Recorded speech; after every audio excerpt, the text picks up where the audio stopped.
Hey guys, welcome back to the channel. Artisan here, back again. And today we've got a custom one-of-one Michael Jackson Smooth Criminal figure. Now, you guys who have subbed and have been here from the beginning know that Michael Jackson is one of my all-time favorite, artists, humans, people, what have you.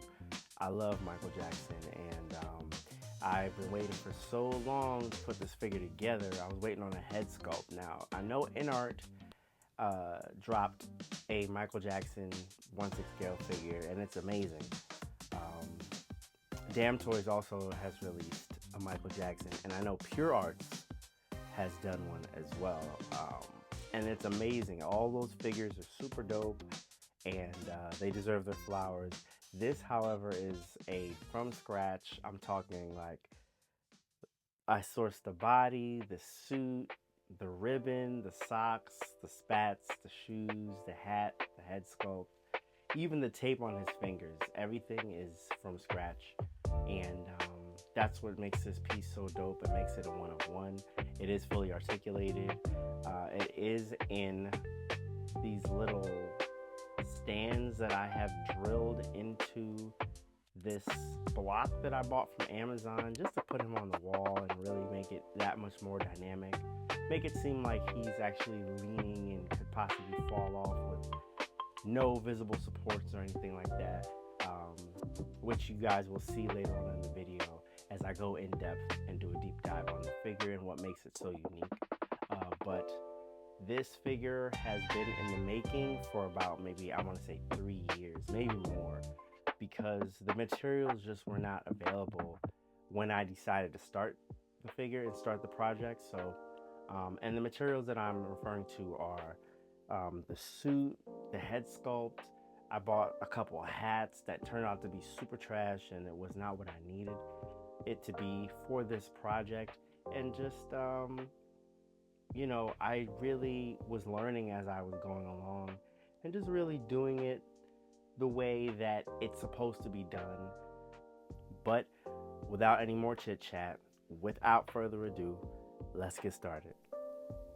So for the materials, guys, the figure has already been done and materials applied for the most part since it was made before the channel.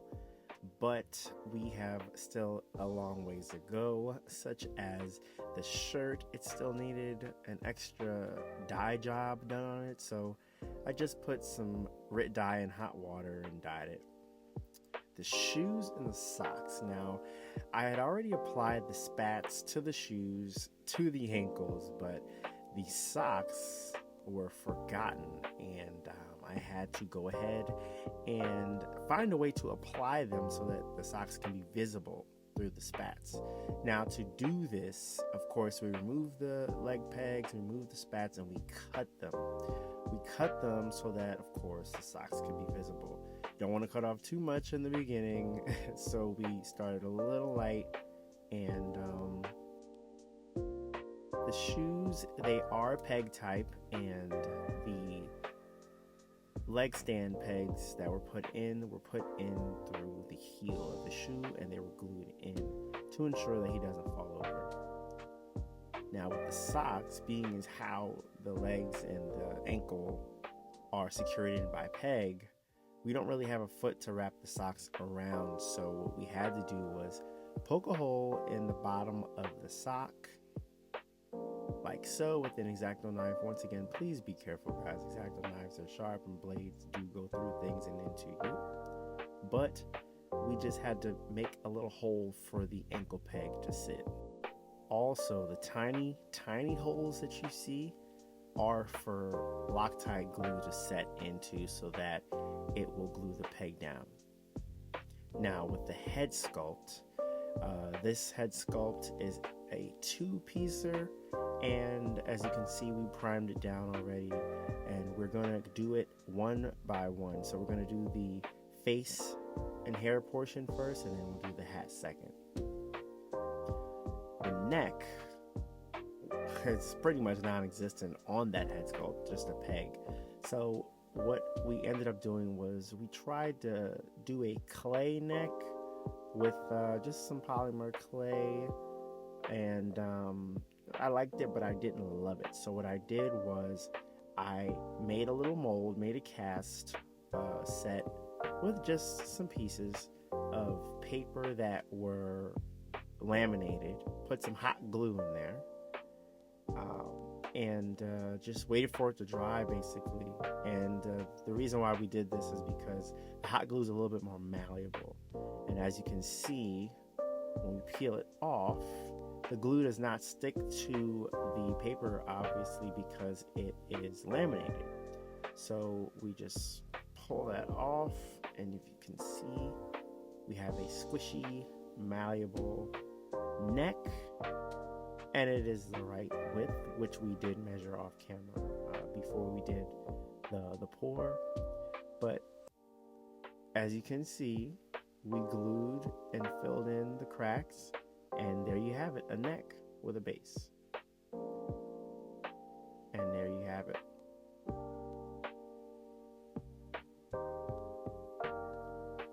Now, for painting of the hair, skin, and hat, we've got our paints, black and white. We've got our lip tones here, and we've got our flesh tones here. Now, Mike was a little lighter towards this portion of his life, so we're gonna go ahead and play with these two, see how far we can get.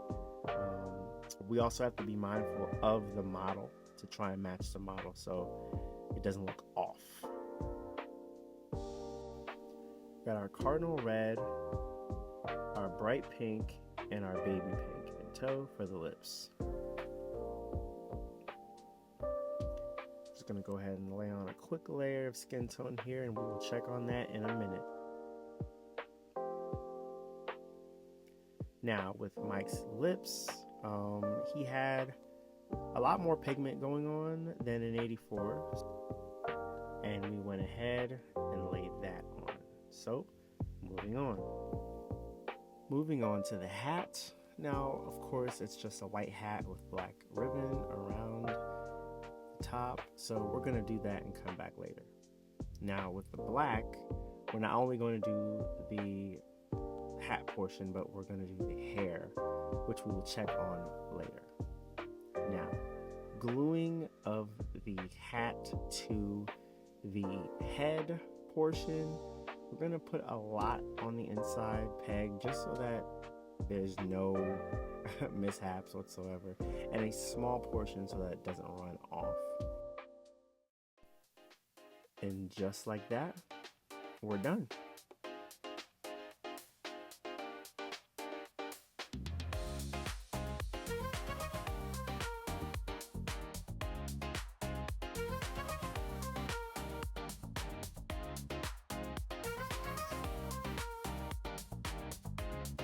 Now, Smooth Criminal is one of my favorite music videos from MJ. It was just so iconic from the way he came into the bar or the speakeasy or whatever that was, and just like kind of shook up the scene a little bit. You know, he turned on the jukebox with that quarter flick, and then he started like moving and shaking, making his way through the scene, and just like being a badass like he always be doing in his videos. You know, he was taking people's girl, he was like catching bodies, he was just doing he was doing anything he wanted to in there. It was pretty funny. But then the iconic lean, like one thing about Michael Jackson, like he always knows what that element is that he has to bring to take it up a notch, and that lean was freaking great. It was so crazy. People were wondering if he had wires up in there. Like it was way too early for CGI. So it was just like, what is he doing? Like, how is he doing this? And that's what makes him iconic, man. You know, his classic line, study the greats and become greater. You know, that was just amazing to see. Back to the figure.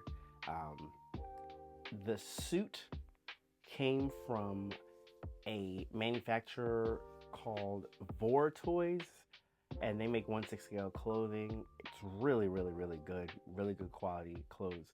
I'll leave the link in the description for them. His armband was just a ribbon from Walmart.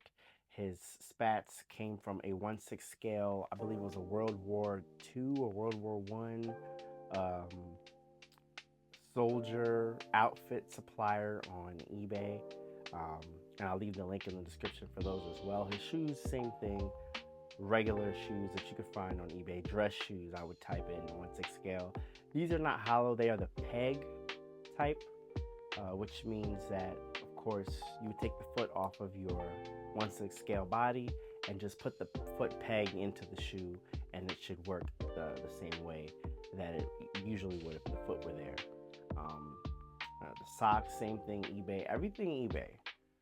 But when we get to the head sculpt, the 1/6 scale body, by the way, this body is the Coup model body, and it's sort of tall, it's bulky in a way, but the joints are stiff and perfect. They don't move. The figure will not fall over. It stays in its position. It's very, very, very, it surprised me because I didn't expect that. But the head sculpt, which is my favorite part of this entire project, is what took the project into the 3-year mark, is because I would not stop until I had the proper head sculpt. And this head sculpt was done with help from Tanner, as you guys already know from our previous Michael Jackson project. He is a professional 3D print service that you can use on Etsy. He's one of the best I've seen. A lot of people will sell you something and they've got, you know, sloppy line work. They've got so many things that they should not be selling to someone as a finished product, and they selling it as high price items, and I don't think that's right.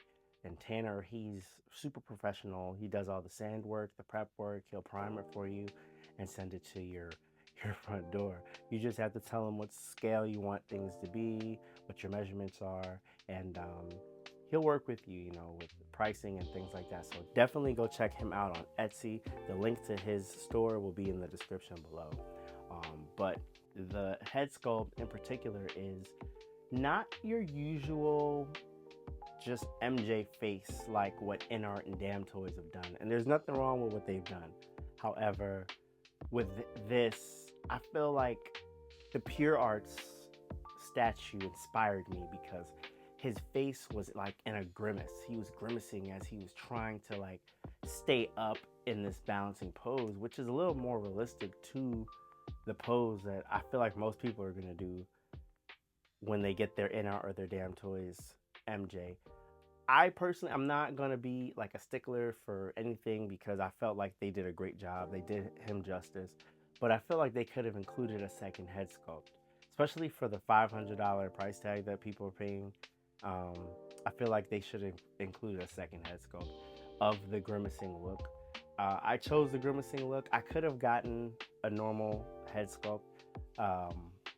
That is one I would have gotten from WePrints on eBay. Now they have provided my other head sculpts for my up and coming projects that we have yet to showcase on the channel. We've got some more heat coming for you guys, but with this one, I just wanted to keep it a little closer to what the source material was. And we don't really know what face MJ was making because the video doesn't really show him up close like that. It just shows him from like a top angle and showing the lean from an angle as well. So it was definitely amazing, an amazing video. But we don't really know what all the details were. But from what we can ascertain from him going on tour and performing Smooth Criminal, we can see that he's really, you know, he's trying to do that balancing act. And so we can, I don't want to say assume, but we can say he was most likely grimacing. And so the grimacing look, I felt, was more appropriate than just a regular head sculpt. This is the most intensive figure I've ever done. I mean, everything was just curated and it was just amazing. I don't want to bore you guys with any more chatter because I'm getting tired myself of talking, but that's all for today's video, guys. I hope you had fun. I hope you enjoyed it this time. If you made it this far into the video, feel free to leave a like, subscribe even, and hit that notification bell so you can be notified next time we drop. But till next time.